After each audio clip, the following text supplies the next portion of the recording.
600 minutes of exercise a week lowers your risk of heart attack and stroke by more than 30%. 150 minutes. The number printed in nearly every health guideline on the planet only lowers it by about 9. That is the finding from a study published this month in the British Journal of Sports Medicine. And it did not come from a lab experiment or a small pilot group. Researchers tracked more than 17,000 adults for nearly 8 years and counted every heart attack and stroke that happened along the way.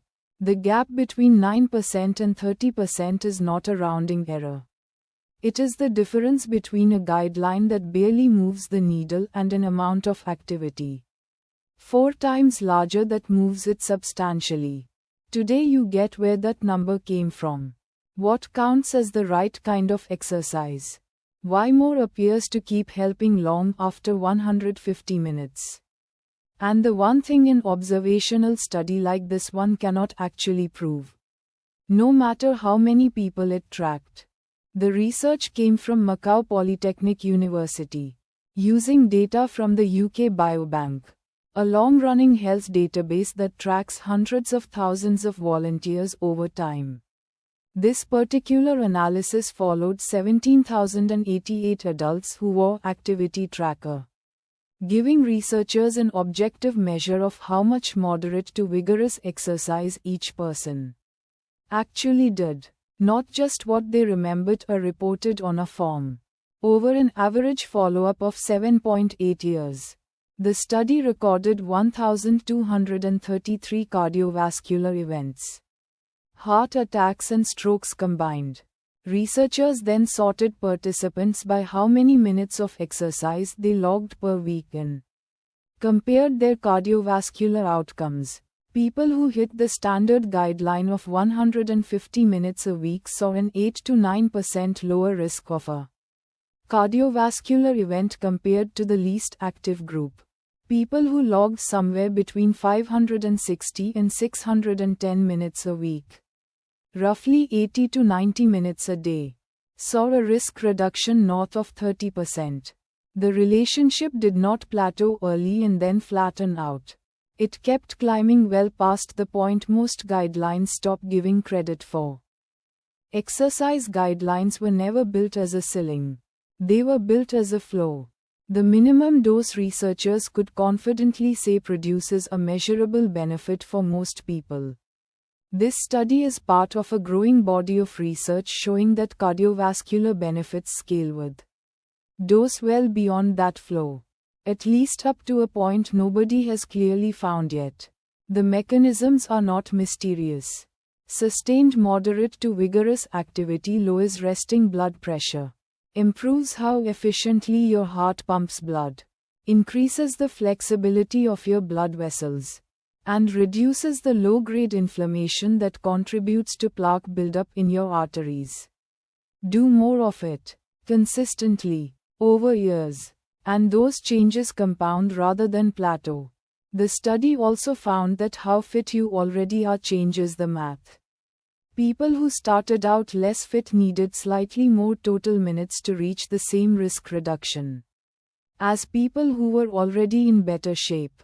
That detail matters because it means the 560 to 610 minute range is not one universal target. It is closer to an average across a group of people who did not all start from the same place. 80 to 90 minutes a day sounds like a part-time job. And for most people juggling work and a family, it is not a realistic Tuesday. But moderate to vigorous activity is a broader category than a gym session.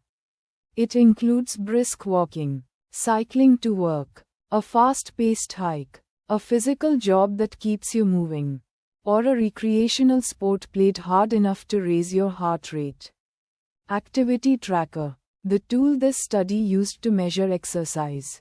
Do not know or care whether the minutes came from a treadmill or from mowing a large lawn twice a week, spread across 7 days. 600 minutes is about 85 minutes a day. But it does not have to be evenly spread.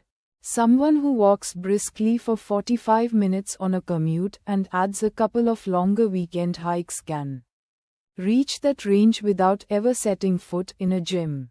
The honest framing is not you are failing at 150 minutes. It is 150 minutes is the floor. And the data suggests the ceiling is a lot higher than most guidelines currently advertise. This is an observational study, not a randomized trial, and that distinction matters more here than it usually gets credit for. Nobody assigned 17,088 people to different exercise regimens and then waited 8 years to see what happened. Because a trial like that is not practical to run. Researchers instead watched what people already chose to do in compared outcomes. Which means the exercise itself is tangled up with everything else that comes along with being a kind of person who exercises 600 minutes a week. People who are already healthier, wealthier, less stressed, and free of chronic pain tend to have an easier time being highly active in the first place. And all of those factors independently lower cardiovascular risk on their own. The study's authors adjusted statistically for known confounders like age, smoking, and existing conditions, but statistical adjustment cannot fully rule out reverse causation. The possibility that good health enables high activity rather than the other way around. UK Biobank volunteers also tend to be healthier than the general population to begin with, which can shift the numbers in ways a single study cannot correct for on its own. Recap: a study of 17,088 UK adults, tracked for nearly 8 years using Activity Tracker, found that hitting the standard guideline of 150 minutes of exercise a week lowered cardiovascular risk by 8 to 9%, while 560 to 610 minutes a week lowered it by more than 30%. With no clear plateau in between. Signal or noise? Signal, with an asterisk. The dose-response pattern. More consistent moderate to vigorous activity producing steadily better cardiovascular outcomes. Lines up with decades of exercise physiology and several prior studies using the same UK Biobank data. What you should not take from this is that 150 minutes is broken or a waste of time. It still buys you real protection. And it remains a realistic flow most people can actually hit. The honest version. Current guidelines describe the minimum that helps, not the maximum that could. If you already exercise and have room to add more, the data says it keeps paying off. If 150 minutes is where you are today, that number still counts for something. And this study is not a reason to feel like it does not. Subscribe for the health claims that get the actual numbers checked, not just the headline. Signal from the noise. Every week.